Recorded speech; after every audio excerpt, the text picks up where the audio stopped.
தீமையை விட்டு விலகுவது.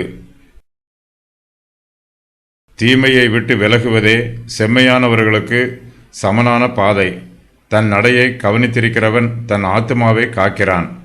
பாவத்தின் வழியில் நடவாமல் தீமையை விட்டு விலகுவதே சமனான பாதை.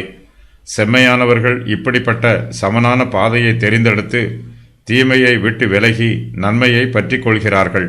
நாம் நன்மையை சுதந்திரித்துக் கொள்வதற்கு தீமையை விட்டு விலக வேண்டும் என்று பரலோகத்தின் தேவன் நமக்கு கட்டளை கொடுத்திருக்கிறார்.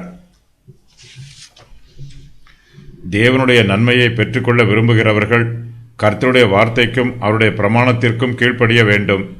கர்த்தருடைய அடிச்சுவடுகளை பின்பற்றி நீதியின் பாதையில் நடக்க வேண்டும். நமக்கு முன்பாக ஏராளமான பரிசுத்தவான்கள் நீதியின் பாதையில் நடந்திருக்கிறார்கள். அவர்கள் தீமையை விட்டு விலகி ஜீவித்திருக்கிறார்கள். செம்மையானவர்கள் கோணலான பாதையில் நடவாமல், தாறுமாறான பாதையில் நடவாமல், சமனான பாதையில் நடக்கிறார்கள். நம்முடைய நடையை நாம் கவனிக்க வேண்டும்.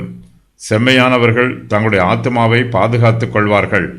கர்த்தர் தங்களுக்கு கொடுத்திருக்கும் ஊழியத்தை உண்மையாய் செய்கிறவர்கள் தங்களுடைய நடைகளையும் காத்துக்கொள்ள வேண்டும். தீமையை விட்டு விலகி நீதியின் பாதையில் நடக்க வேண்டும். தன் நடையை கவனித்திருக்கிறவன் தன் ஆத்துமாவை காக்கிறான். நம்முடைய நடையை நாம் காத்துக்கொள்ளும் போது கர்த்தர் நம்மை காத்துக்கொள்வார்.